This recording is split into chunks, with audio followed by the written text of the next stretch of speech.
ഗോപൻ സ്വാമിക്ക് മരണ സർട്ടിഫിക്കറ്റ് ഇല്ല. സമാധിയുടെ ഇപ്പോഴത്തെ അവസ്ഥ ഇങ്ങനെ. ഗോപൻ സ്വാമിയുടെ സമാധി ആഴ്ചകൾക്ക് മുമ്പ് കേരളക്കരയാകെ ചർച്ചയായ ഒരു വിഷയമായിരുന്നു. സോഷ്യൽ മീഡിയയിൽ അടക്കം ഇത് വലിയ ചർച്ചാ വിഷയവുമായിരുന്നു. കേരളത്തിൽ അടുത്തിടെയൊന്നും കേട്ടുകേൾവിയില്ലാത്ത സമാധി വിവാദത്തിന് കേരള പോലീസും ജില്ലാ ഭരണകൂടവും ഇടപെട്ടാണ് അവസാനം കുറിച്ചത്.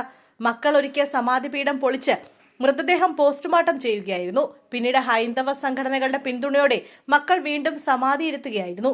നെയ്യാറ്റിൻകര കാവുവിളാകം കൈലാസനാഥ ക്ഷേത്രത്തിന് സമീപത്താണ് ഗോപനെ സമാധിയിരുത്തിയിരിക്കുന്നത്. ക്ഷേത്രത്തിലെ പൂജാരി കൂടിയായ മകൻ രാജസേനനാണ് പൂജാകർമ്മങ്ങൾ ചെയ്യുന്നത്.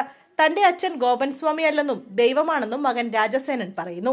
ദൈവത്തെ കാണാൻ ഒരുപാട് തീർത്ഥാടകർ അവിടെ എത്തുന്നുണ്ടെന്നും മക്കൾ പറഞ്ഞു. തന്റെ അച്ഛൻ ആരാണെന്ന് ലോകമറിയണം, തന്നെ സമാധിയിരുത്തണമെന്ന് അച്ഛൻ പറഞ്ഞു.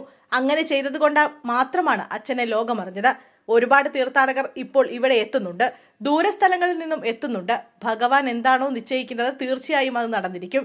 ഈശ്വരൻ നിശ്ചയിക്കുന്ന അപ്പുറത്തേക്ക് ഈ ലോകത്ത് ഒന്നുമില്ല. എല്ലാ ജാതിമത വിഭാഗങ്ങളും ഈശ്വരനെ തൊഴാൻ ഇവിടെ എത്തുന്നതായിരിക്കുമെന്നും മകൻ രാജസേനൻ പറയുന്നു. എന്നാൽ മകൻ പറയുന്നത് പോലെ അവിടെ തീർത്ഥാടകർ ആരും തന്നെ എത്തുന്നില്ല എന്നതാണ് വിവരം.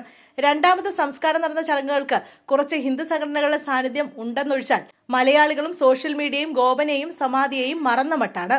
എന്നാൽ ഇതേ സമയം നെയ്യാറ്റിൻകര ഗോപന്റെ മരണ സർട്ടിഫിക്കറ്റ് നൽകാനാവില്ലെന്ന് നെയ്യാറ്റിൻകര നഗരസഭ പറഞ്ഞു. അന്വേഷണം പൂർത്തിയായ ശേഷം മരണ സർട്ടിഫിക്കറ്റിന്റെ കാര്യം പരിഗണിക്കാമെന്നാണ് നഗരസഭയുടെ നിലപാട്. മരണ സർട്ടിഫിക്കറ്റ് ആവശ്യപ്പെട്ട മകൻ സമർപ്പിച്ച അപേക്ഷയ്ക്കാണ് മറുപടി ലഭിച്ചത്. നെയ്യാറ്റിൻകര ഗോപന്റെ രണ്ടാമത്തെ മകൻ രാജസേനനാണ് മരണ സർട്ടിഫിക്കറ്റിനായി അപേക്ഷിച്ചത്. ഗോപന്റെ പോസ്റ്റ്മോർട്ടം നടപടികൾ പുരോഗമിക്കുന്ന സാഹചര്യത്തിലാണ് നഗരസഭയുടെ തീരുമാനം. പോസ്റ്റ്മോർട്ടത്തിന്റെ ആദ്യഘട്ടങ്ങൾ കഴിഞ്ഞെങ്കിലും പൂർണ്ണമായ പോസ്റ്റ്മോർട്ടം റിപ്പോർട്ട് ഇതുവരെ പുറത്തു വന്നിട്ടില്ല. അതുകൊണ്ട് തന്നെ ഗോപന്റെ മരണകാരണം എന്താണെന്ന് ഇതുവരെ വ്യക്തമായിട്ടില്ല.